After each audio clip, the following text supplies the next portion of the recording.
Xin chào tất cả các bạn. Hôm nay mình xin phép được chia sẻ kinh nghiệm cách trộn đất để trồng cây ớt ở trên sân thượng. Thì cách trộn đất trồng ớt rất là đơn giản thôi, nhưng mà nhiều bạn không biết trộn, cứ trộn linh tinh hoặc là trộn cho nhiều phân thì cây ớt sẽ rất khó sống. Và cái bệnh rõ nhất là cái bệnh xoăn ngọn lá của cây ớt. Và sau đây là clip chia sẻ kinh nghiệm cách trộn đất đơn giản nhất để trồng cây ớt hiệu quả nhất ở trên sân thượng. Mời các bạn cùng xem và tham khảo.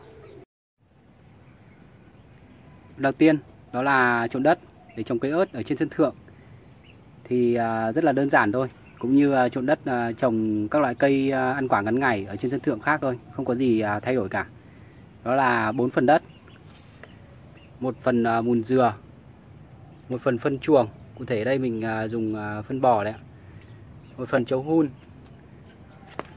và một chút nấm đối kháng Trichoderma.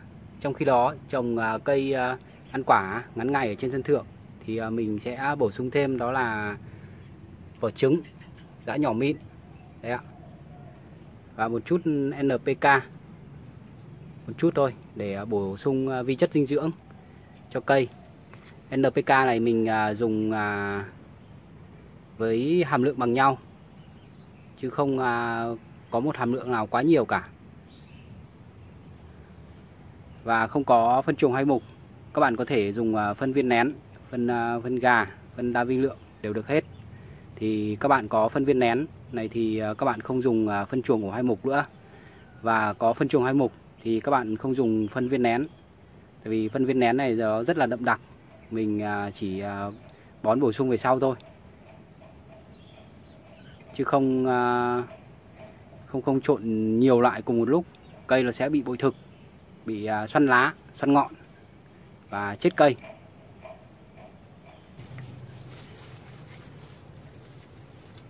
Đầu tiên đó là về phần trộn đất thì các bạn đổ những thứ mà các bạn đã chuẩn bị như mình vào. Đó là phân chuồng hoai mục,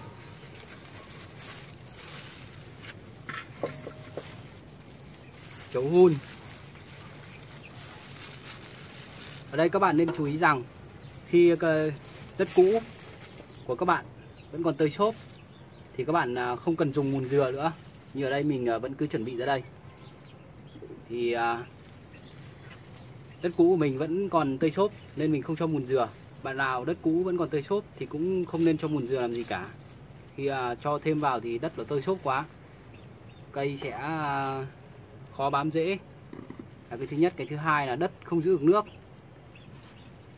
tưới bao nhiêu là trôi đi bấy nhiêu, nên là mình không cho nữa. Nếu mà đất của bạn nào mới lấy về hoặc đất thô cứng thì mới bắt buộc phải cho thêm mùn dừa vào để đất cho nó tơi xốp.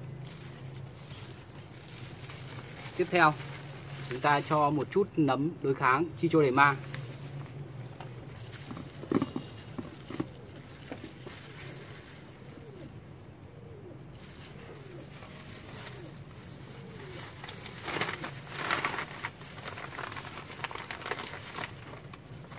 Đây, một chút thôi ạ. Đấy, rắc một chút thôi, không nên cho nhiều. Nấm đối kháng này không nên cho nhiều nó lên men mạnh, nó nóng đất, nóng rễ cây, cũng gây hại cho cây. Nên những clip trước mình có chia sẻ về các loại những cách trộn đất để trồng cây, trồng rau ở trên sân thượng. Mình luôn nói rằng khi mà trộn xong thì cần ủ 5 đến 7 ngày để cho đất ngấm lại chất dinh dưỡng và cái nấm chicho này nó lên men, không bị nóng đất, nóng cây. Và tiếp theo các bạn cho một chút vỏ trứng giã nhỏ mịn để bổ sung canxi cho cây, để sau cây tạo quả được cứng cáp.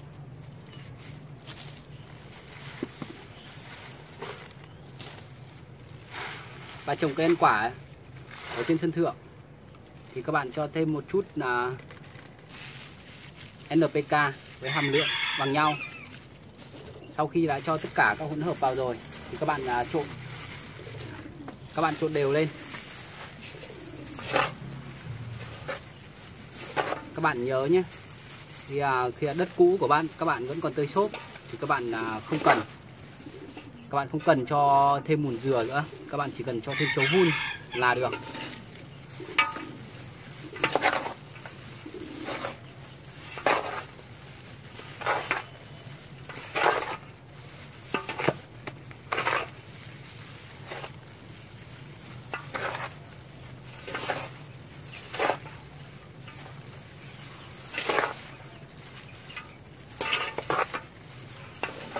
Và sau khi đã trộn đều đất xong thì mình đổ vào thùng để trồng cây ớt.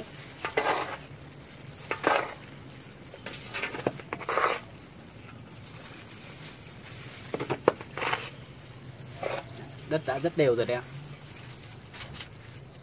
Các bạn để đất tơi, nắm chặt vào, rửa nhẹ là tơi xốp ra ngay. Đấy.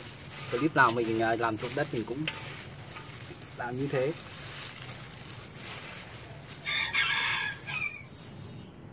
Và tiếp theo đó là về phần gieo hạt ớt. Thì gieo hạt ớt thì rất là đơn giản thôi. Các bạn có thể thấy như mình ở đây, mình ăn một quả ớt mình cảm thấy ngon, cay thì mình xin một quả chín về để mình làm giống. Như đây mình có một quả chín đây, các bạn có thể nhìn thấy. Mình tách ra, mình lấy hạt, mình vãi xung quanh cái mặt chậu này và mình gieo. Gieo xong thì các bạn sẽ chọn những cây to khỏe. Đây các bạn có thể thấy. Đất gieo này thì các bạn có thể dùng đất cũ hoặc là đất trộn thêm một ít chấu hun với cả một chút phân thôi. Chứ cây con thì nó cũng, cái nhu cầu phân của nó cũng không nhiều, nên các bạn chỉ trộn một chút phân và một chút chấu hun để cho đất tơi xốp thôi. Như ở đây mình dùng đất cũ của mình vẫn còn tơi xốp, mình không trộn gì cả, hoàn toàn 100% đất cũ. Cây ớt thì lên cũng rất là đẹp, đấy các bạn có thể thấy.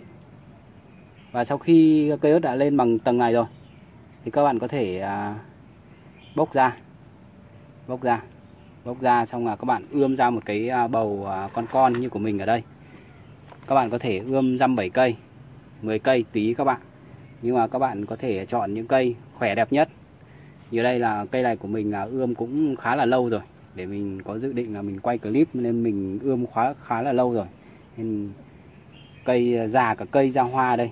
Và những cái lá cụt này là hôm trước đàn gà con nó sổng ra, nó rỉa và cũng vết mổ như đây. Đấy các bạn có thể thấy gà nó rỉa đấy. Các bạn chú ý nhé, khi cái lá ớt, ngọn ớt này non, các bạn có thể ngắt vào là nấu mì tôm ăn rất là ngon và thơm, chứ không cay một tẹo nào. Nên là gà nó cũng thích ăn. Nên nó hôm đàn gà con nó sổng ra, nó rỉa cho. Nên là nhìn cái ớt nó cứ te tua, nhưng mà nhìn lá nó vẫn rất là khỏe, nên là mình vẫn cứ trồng. Đấy, các bạn chú ý là như thế. Cái con ớt có 2 giai đoạn. Đó là một là gieo hạt, các bạn cứ xin một quả ớt về, các bạn vãi hạt ra cái đất cũ mình trồng rồi cũng được, không cần thiết phải phân do gì cả. Xong rồi sau khi cây ớt lên đẹp như thế này rồi thì các bạn chọn những cây khỏe đẹp nhất, trồng ra những cốc nhựa ươm nhỏ. Sau khi trồng ra những cốc nhựa ươm nhỏ và cây đã choai choai nhớn nhớn như này rồi thì các bạn đổ ra, các bạn trồng vào các thùng để các bạn lựa chọn một lần nữa những cây khỏe đẹp nhất để các bạn trồng, để nhanh có kết quả và phát triển nhanh. Và như ở đây các bạn có thể thấy mình đã đổ đất mình vừa trộn vào một chiếc thùng xốp. Như thùng xốp mình ở đây mình trồng ớt, mình dùng thùng 50 lít. Các bạn chú ý khi mà để trồng ớt thì các bạn trồng vào thùng ít nhất là từ 20 lít trở lên để cây ớt phát triển tốt. Như mình trồng thùng to như thế này, từ khi mình trồng đến khi mình thu hoạch lứa quả đầu tiên thì mình không phải bón một cái gì, tại vì thùng mình trồng rất là to. Các bạn nào trồng thùng nhỏ hơn, thùng 20 lít thì các bạn nên bón thêm một chút phân chuồng hoai mục ở xung quanh. Chút nữa mình sẽ chia sẻ, hoặc là phân viên nén cũng được, không sao cả. Như đây mình trồng thùng 50 lít đây, rất là to. Cái ớt chỉ việc phát triển và mình chỉ có chờ tưới nước và thu hoạch quả. Tiền đó là đổ dốc cây ớt ra. Đấy, các bạn có thể ở đây dễ đã phát triển trắng bầu gốc đây rồi. Đổ cây ớt ra, đặt vào thùng và vun nhẹ nhàng vào. Đó, rất là đơn giản thôi. Bạn có thể thấy cái thùng trồng này mình rất là to, mình trồng thùng to như thế này. Thì từ khi mình trồng đến khi mình thu hoạch lứa quả đầu tiên thì mình không phải bón một cái gì cả. Tại vì thùng rất là to, rất là đầy đủ các chất dinh dưỡng để cho cây ăn về lâu về dài.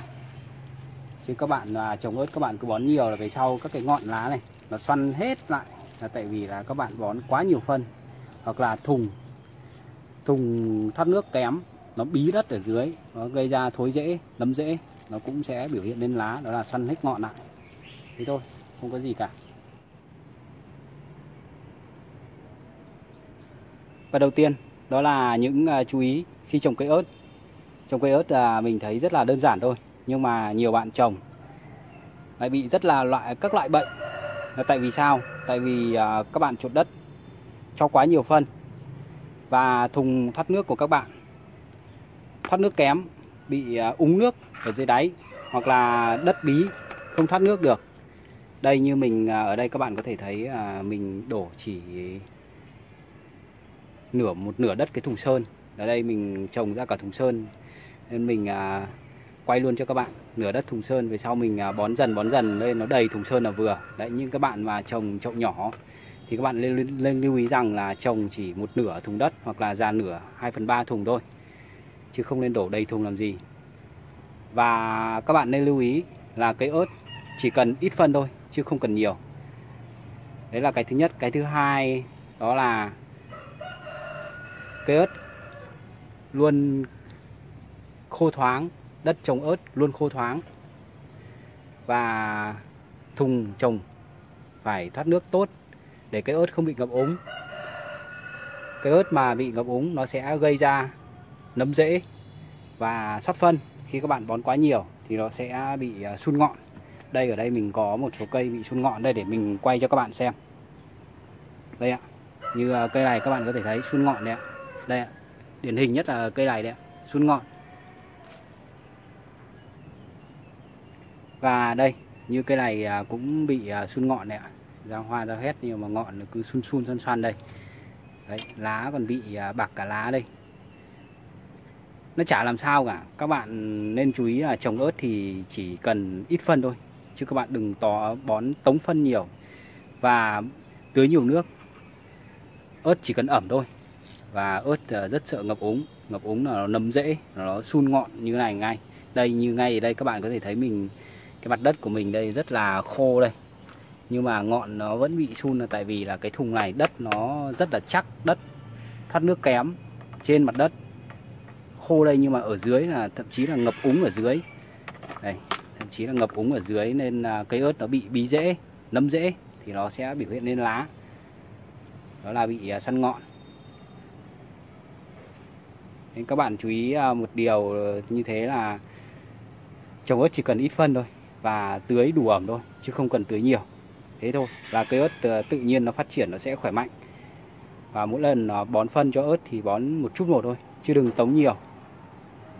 Thế là ok. Đây minh chứng đây, như mình đây, những cây này đây mình bón nhiều là cái thứ nhất. Cái thứ hai, đất nó bí, nó sun hết cả xoăn lại đây. Đấy ạ. Và cây này thì mình chả bón cái gì cả.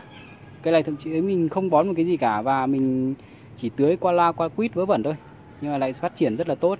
Nên các bạn có thể thấy là trồng ớt thì rất là đơn giản, không cần chăm nhiều đâu, chỉ cần một chút phân và một chút nước giữ ẩm thôi là cây ớt sẽ phát triển rất là khỏe mạnh, chứ không cần nhiều. Các bạn cái gì cũng thế thôi, các bạn chăm quá thì nó bao giờ nó cũng sinh hư. Nhưng mà mình chỉ cứ bình thường như cân đường hộp sữa thôi, thả rông nó thôi, kệ nó đi, thế là được mà. Và như ở đây các bạn có thể thấy cây ớt này của mình cũng trồng chậu nhỏ. Chậu này thì nó vào tầm khoảng 15 lít thôi, chứ không to. Và mình trồng vào đây là mình chưa bón một chút nào. Từ khi cái cây nhỏ đến giờ mình chỉ dúi góc này thôi. Đây bạn có thể quan sát thấy cái dúi góc này, mấy cái thùng phân của mình đây mình vứt trong góc này. là cây ớt tự nhiên tự mọc trong vườn mình thấy đẹp nên mình đánh mình trồng ra đây đấy. Nên từ khi trồng đến giờ mình chưa bón được cái gì cả, chỉ có tưới nước không. Mà các bạn có thể thấy đây vẫn cứ ra hoa và đậu quả như bình thường. Ở dưới này có các loại quả ở đây. Đây các bạn có thể thấy quả con, quả bé rất là nhiều. Đấy, hôm nay mình chia sẻ cách bón phân cho cây ớt được sai quả. Khi mà các bạn trồng thùng bé, đây các bạn có thể thấy thùng mình rất là bé đây. Đấy, khi mà bón phân ví dụ như ở mình trồng đây, mình chỉ cho một già nửa cái thùng này đất thôi. Đây các bạn có thể thấy đây, già nửa thùng này đất thôi, chứ mình không cho nhiều. Bây giờ mình có thể cho thêm phân chuồng hoai mục, mình bón thêm xung quanh gốc này, hoặc là mình cho phân viên nén, mình rắc độ khoảng 30 viên hoặc là 25-30 viên, mình rắc đều quanh cái miệng thùng. Các bạn nên chú ý rằng là khi bón phân viên nén là rắc quanh miệng thùng, rắc xong quanh miệng thùng, chứ không rắc ấp vào gốc. Phân viên nén nó là phân đậm đặc, nên khi rắc ấp vào gốc cái nó mà bị nấm rễ, nấm gốc này nó cũng có thể là gây xoăn ngọn và chết cây. Nên các bạn chú ý là như thế. Các bạn khi mà các bạn bón phân viên nén thì các bạn chú ý là như thế, bón xung quanh mép thùng, sau đó bón xong thì đảo đều đất lên để phân và đất đều với nhau đó. Và một cái điều chú ý nữa, khi mà các bạn đổ đất, chẳng may các bạn trồng thùng nhỏ, các bạn đổ đất đầy quá thì các bạn cứ vét lên, vét hết đất xung quanh ra. Đây, như mình vét đây đó, vét thậm chí là vét cả vào rễ của nó đấy, để mình vét cho đấy, vét cả vào rễ của nó đấy. Các bạn có thể thấy ở đây đấy, vét cả vào rễ của nó, nhưng các bạn cứ vét thoải mái nhá, không sợ chết cây và không sợ chột cây đâu, nó không là đáng kể đâu. Nên các bạn đây, các bạn chú ý có thể thấy vét xung quanh lên. Nếu mà các bạn trồng thùng nhỏ mà đầy đất quá thì các bạn cứ vét xung quanh miệng thùng lên, vét bớt ra, vét ra nó thành một cái rãnh xung quanh miệng thùng, xong các bạn bón phân vào, thế là ok. Như đây mình có thể như đây mình bón phân chuồng hoai mục nhá. Đây, bón phân chuồng hoai mục đấy, mình đổ xung quanh, chứ mình không ấp vào gốc cây. Ấp vào gốc cây nó bị ớt, nó cũng rất là nhạy cảm với phân, và chỉ cần ít phân thôi chứ không cần nhiều. Nên là mình chỉ bón xung quanh thôi chứ không ấp quá nhiều vào gốc cây, thế là ok. Đây các bạn có thể thấy mình đã vừa bón phân xong rồi. Mình vạch cái ớt ra cho các bạn xem.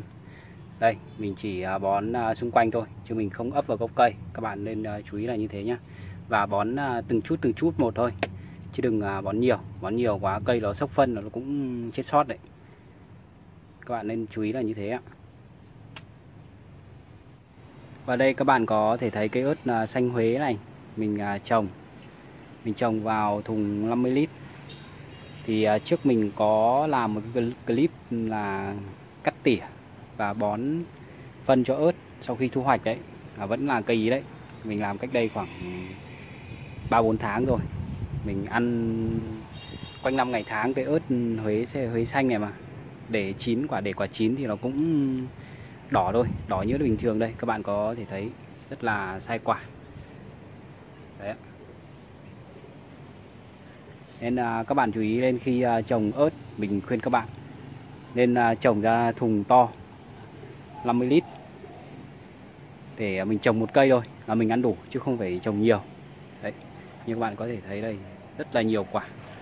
Cây ớt này nhìn nó hơi te tua là tại vì mấy hôm nay Hà Nội chiều đến toàn có dông, gió rất là mạnh nên nó nhìn cây ớt nó hơi rã rời. Như đây các bạn có thể thấy đây, cây ớt của mình trồng ra thùng to, mình chăm sóc hơn 1 năm nay rồi, vẫn cứ ăn đều. Đây, nên các bạn chú ý khi trồng ớt là trồng ra thùng to giống như mình, thùng 50 lít đây. Đấy thì cây cứ thu hoạch xong là cắt tỉa, bón phân thêm và cây ớt nó lại tốt giống như của mình đây. Và mình đã có một video clip riêng, đó là thu hoạch, cắt tỉa và bón phân cho ớt. Thì thực hiện như thế nào thì mời các bạn xem và tham khảo ở clip đó. Clip này mình chỉ chia sẻ cách trồng ớt, nên là các bạn chú ý là như thế. Đây các bạn thấy đấy, cái ớt mình trồng cái thùng rất to đấy, thùng 50 lít đấy ạ. Mình ăn hơn 1 năm rồi. Và cuối cùng video clip chia sẻ cách trộn đất để trồng cây ớt ở trên sân thượng của mình đến đây xin phép được kết thúc. Các bạn có chỗ nào không hiểu thì xin để lại bình luận ở dưới video, mình sẽ trả lời đầy đủ và chi tiết hơn, dễ hiểu hơn. Xin chào các bạn, cảm ơn các bạn đã theo dõi video.